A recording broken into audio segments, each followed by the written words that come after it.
Guess who's back? Back again. Welcome to Pimpy's Investment Chat, where we keep investment talk simple. And here's your host, Pimpy. What is going on out there, peeps? Guess who's back? Or is he? That's right, rumors are flying around that Sauter might be back into Parliament along with the 75 deputies. Is this possible? Is this legal? What does the Constitution say about this? We'll find out. Before we get started, do me a favor and hit that thumbs up button. If you are not a subscriber, please do so, because when you do, it helps out the channel and you know that I surely do appreciate it. If you're thinking about buying gold and silver, and trust me when I tell you this, right now is the time to buy the shine. Go to our friends over there at Money Metals Exchange. The link is down below in the description. If you're a first-time buyer and you spend more than $100, use promo code Pimpy, P-I-M-P-Y, and you will get a free half ounce of silver. Alrighty, so what am I talking about? Well, we know that the Supreme Court is getting ready to rule on whether or not Sauter can come back. There was a gentleman who sued on behalf of Sauter. He's not part of Sauter's people. He was interviewed and he said the reason why he is doing what he's doing is not because he wants Sauter back. It's because it's the law. He's saying the Constitution tells you exactly how resignations are accepted. And there was an important step missed in the resignation of Sauter and his MPs. And that is Parliament never voted on it. Therefore, technically, Sauter is still part of the government, and so are his MPs. So the judge is going to rule on this. This article goes on to give 3 different examples of what can happen. The first being that the judge could just say, look, I'm not accepting this case, reject it, and Sauter's people are still out of it. Another example is that the judge says, look, they're still part of the Parliament, and then Sauter's people still refuse to come back, but it says then they're still part of government. And if that's the case, here's my question to you. If the judge tells them that their resignations were not accepted and that they're still part of Parliament, but they refuse to go back, so what does that mean for the 75 people who replace them?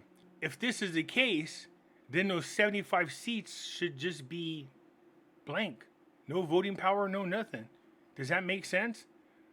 The 75 people who took the place of the people who resigned technically aren't part of Parliament if we go down this path.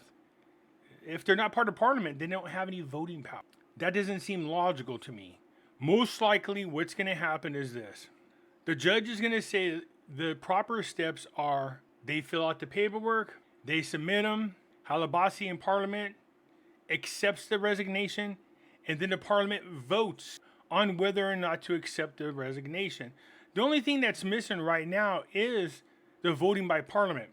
So I think the scenario is going to be that they have the Parliament vote on the resignation.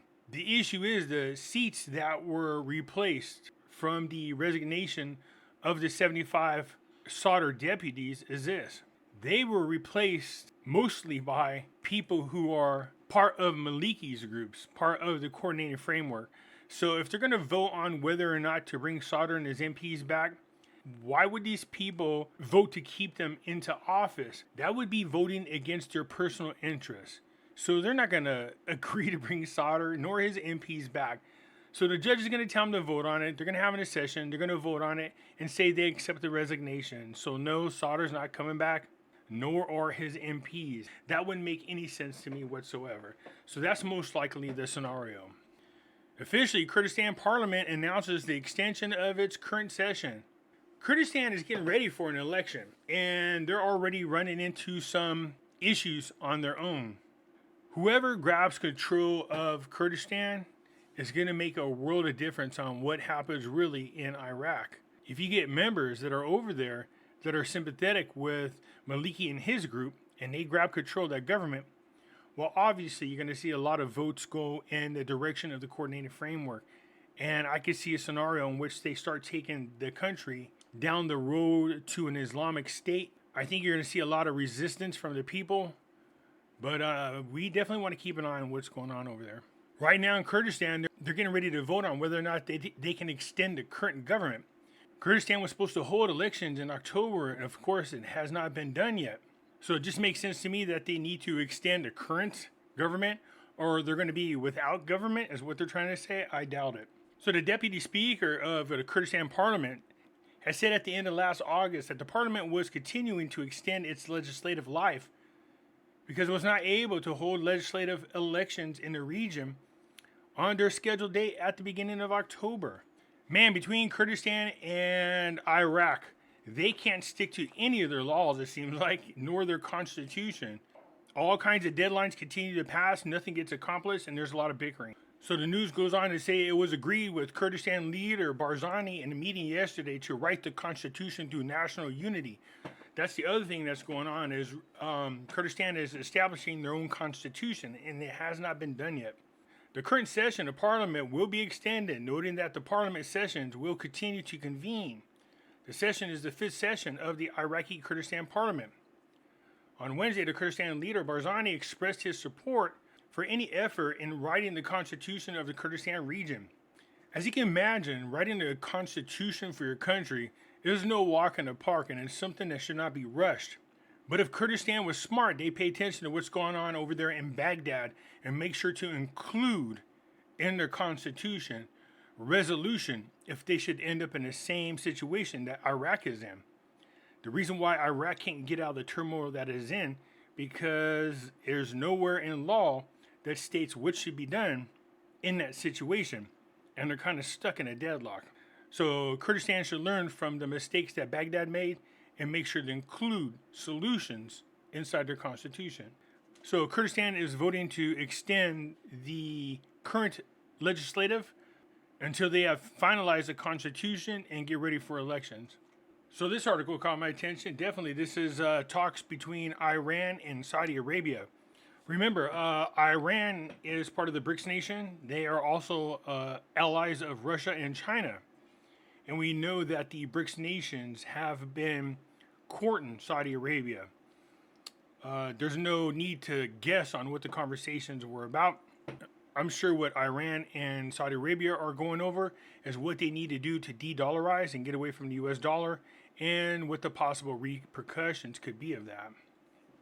I still can't help but feel that the Crown Prince is stalling to see what happens in the 2024 election. How he's going to wait that long? He's going to wait to find out what happens in this midterms.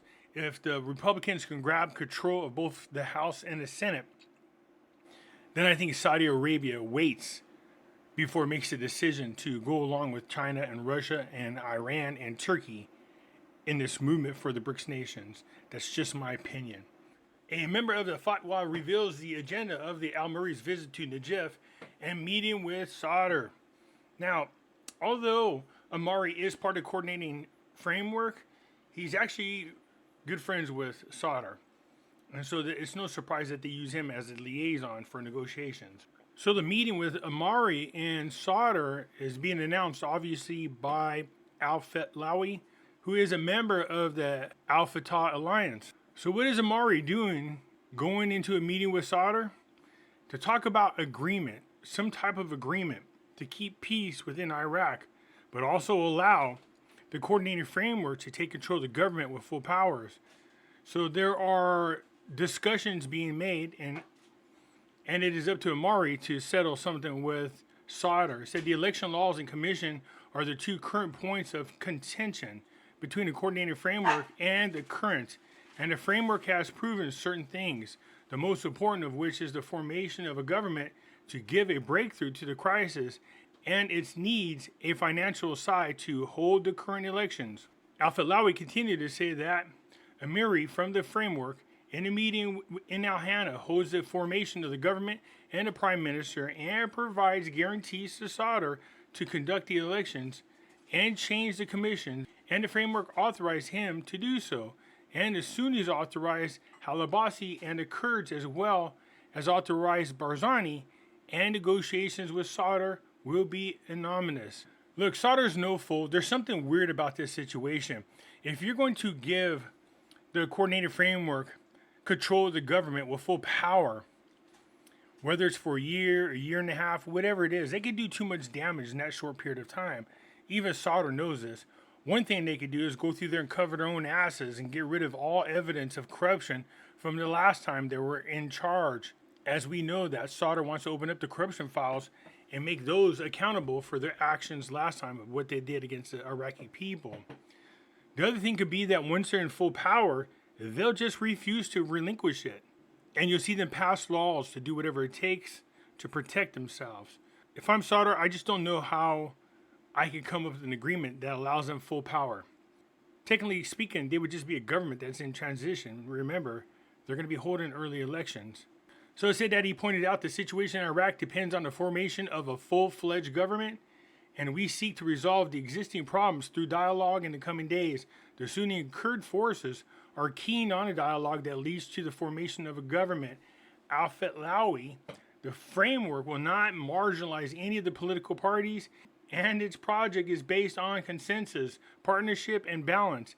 And it is currently pressing towards resuming parliament sessions to conduct the work of the parliamentary committees and not to keep them idle to take their oversight roles. Yeah, okay, again, that's putting a lot of trust in a group of people who are backed by Iran, who screwed over the Iraqi people in the past. There's a reason why there was an uprising by the Iraqi people was over the coordinating framework and the way they handled the government. If Sauder is truly a man of the people, I just don't see him agreeing with anything that the coordinating framework wants without that one stipulation, and that is they can form a government, but Maliki cannot be a part of it, period. So details of the Al-Kadhimi and Macron meeting. So Emmanuel Macron, the leader of France, his own people can't stand him. I don't know if you've ever seen a video of these tractors. Behind them are these containers of manure, and it has this machine that takes it and spreads it out everywhere. And they were shooting it right into the home of Macron.